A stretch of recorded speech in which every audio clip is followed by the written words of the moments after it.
মান আদা লি ওয়ালিয়ান ফাকাদ আযানতুহু বিল হারব। হাদিসে কুদসি। আল্লাহর হাবিব জানাইয়া দেন আল্লাহর পক্ষ থেকে,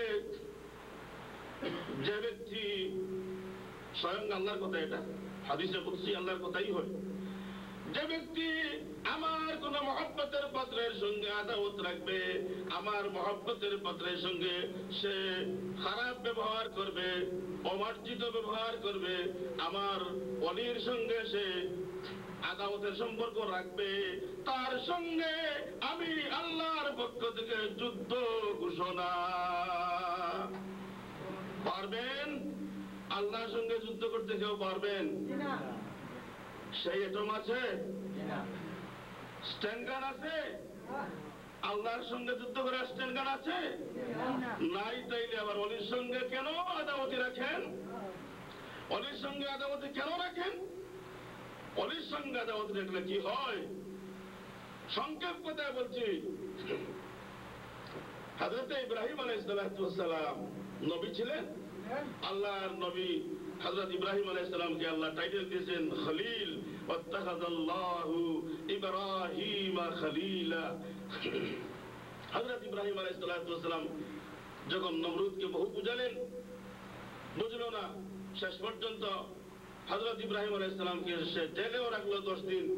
তার পক্ষে নেওয়ার জন্য জেলের শাস্তি ভোগ করে কমপক্ষে সে আমার ভক্ত হয়ে যাও, কিন্তু নবী তো আর তার ভক্ত হওয়ার নয়। হযরত ইব্রাহিম আলাইহিস সালামের সঙ্গে তার কথাবার্তা হয়েছে,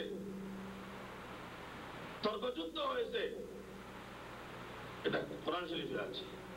কি আলম তারা ইলাল্লাযী হাজ্জা ইব্রাহিম ফি রাব্বিহি আন আতাহুল্লাহুল মুলক إذ قال إبراهيم ربي الذي يحيي ويميت قال أنا أحيي وأميت। হযরত ইব্রাহিম আলাইহিস সালামের সঙ্গে সে সাহস করলো কথাবার্তা করার। তিনি বললেন, আমার আল্লাহকে বুঝাইতে গেলে তোমাকে বেশি বুঝানো লাগবে না। আমার আল্লাহ মৃত, আমার আল্লাহ মানুষকে মারতে পারেন, বাঁচাতে পারেন। আমার আল্লাহ মানুষকে বাঁচাইতেও পারেন, মারতেও পারেন। সে বলে, আমিও তো তাই পারি, এটা তো আমারও ক্ষমতা আছে, আমিও পারি। সে করলো কি, জেল থেকে কিছু লোকদেরকে বের করে আনলো, আনিয়া কিছু লোককে মুক্তি দিয়ে দিল, আর কিছু লোককে মেরে ফেললো। বলে যে আমার মারার ক্ষমতাও আছে, বাঁচানোর ক্ষমতাও আছে। দেখলেন কি জাহিল, তার বুঝি মারার ক্ষমতা আছে, বাঁচানোর ক্ষমতা আছে। হযরত ইব্রাহিম আলাইহিস সালাম চিন্তা করলেন, এই জাহিলকে, এই বেয়াদবকে বোঝানোর জন্য এসব কথা দিয়ে হবে না। তিনি বললেন, আমার আল্লাহ পূর্ব দিক থেকে সূর্য উঠান, প্রতিদিন আমার আল্লাহ পূর্ব দিক থেকে সূর্য উঠান, তুমি পারলে পশ্চিম দিক থেকে সূর্যকে উঠাইয়া দাও। তখন সে ফাবুহিতাল্লাযী কাফার, হাক্কা বক্কা হয়ে গেল, তার কোনো জবাব নাই। শেষ পর্যন্ত হযরত ইব্রাহিম আলাইহিস সালামের সঙ্গে তার যুদ্ধ ঘোষণা হয়ে গেল। ইব্রাহিম আলাইহিস সালাম বললেন যে আমি কি দিয়ে যুদ্ধ করব? আমার তো কোনো সেনাবাহিনী নাই, হে আল্লাহ, আমার তো কোনো সিপাহী নাই, কোনো সেনাপতি নাই, কোনো সেনাবাহিনী নাই, সেনাপতিও নাই, আমি কি করব? হাতিয়ার নাই, কিচ্ছু নাই। হযরত ইব্রাহিম আলাইহিস সালামকে আল্লাহ বললেন, ইব্রাহিম তুমি যুদ্ধে যাও, তোমার সেনাবাহিনী আমি পাঠাচ্ছি, তোমার সেনাবাহিনী আমি পাঠাইতেছি। হযরত ইব্রাহিম আলাইহিস সালাম যুদ্ধের ময়দানে বের হলেন। সেনাবাহিনী আল্লাহর পক্ষ থেকে আসলো। কি আসছিল জানেন? মশার বাহিনী, মশার বাহিনী। হযরত ইব্রাহিম আলাইহিস সালাম যুদ্ধ করা লাগে নাই, যুদ্ধ করতে হয় নাই। ময়দানে যাওয়ার পরে যে চরম শত্রু, খোদার শত্রু, নবীর শত্রু যে দাবি পেশ করেছে, আমি খোদা, নমরুদ দাবি করেছে, আর ফেরাউনও দাবি করেছে। তো ফেরাউন দাবি করেছে তার দাবি, আর নমরুদের দাবি একটু বেশ কম আছে। ফেরাউন বলেছে আনা রাব্বুকুমুল আ'লা, আমি সবচাইতে বড় খোদা। সে বলেছে জমিনে খোদা থাকতে পারো, জমিনে খোদা থাকতে পারো, তাকে কোনো বাধা নাই। তুমি মাইজুম খোদা হও, ছোট খোদা হও, আমি কিন্তু বড় খোদা, সুপার খোদা আমি। নাউযুবিল্লাহি মিন যালিক। 350 বছর পর্যন্ত তার কোনো ব্যায়াম নাই, সর্দি নাই, কাশি নাই, হাঁপানি নাই, কিচ্ছু নাই। ওই ব্যায়াম না হওয়ার কারণে মাথায় সসরাম উঠে গেছে। এখন হামানকে ডাকিয়ে আনিয়ে বলে, রে হামান, বলো তো আমি কি খোদাইয়ের দাবি পেশ করতে পারি? আমি তো অন্যান্য মানুষের মতো সাধারণ মানুষ নয়। তাও সব মানুষের ব্যায়াম হয়, আমার কোনো ব্যায়াম নেই। সে বললো, তুমি যদি এখন খোদাইয়ের দাবি পেশ করো, মানুষ দাঁত সব টুকে টুকে ফেলে দিবে, তাহলে কি করতে হবে? আমার আশা তো করা হতে হবে। বলে যে হযরত মুসা আলাইহিস সালাম যে শিক্ষা প্রতিষ্ঠান গড়ে তুলেছেন, যে শিক্ষা ব্যবস্থা চালু করেছেন, এই শিক্ষা ব্যবস্থার মান করতে থাকো, সেই শিক্ষা ব্যবস্থাকে উৎখাত করতে থাকো, নষ্ট করতে থাকো। 50 বছর গেল, তারপরে বলে কি আমি কি পারি এখন? বলে হ্যাঁ, কিছুদিনের জন্য পারো। দাবি করলো আনা রাব্বুকুমুল আ'লা। এই মাঝখানে একটা কথা এসে গেল, বহু কিছু হয়েছে তার সঙ্গে। শেষ কথা হলো ওই যে মেঘ বন্ধ হয়ে গেল, মানুষ আসলো খোদার দরবারে, মেঘ নাই, কি হয়?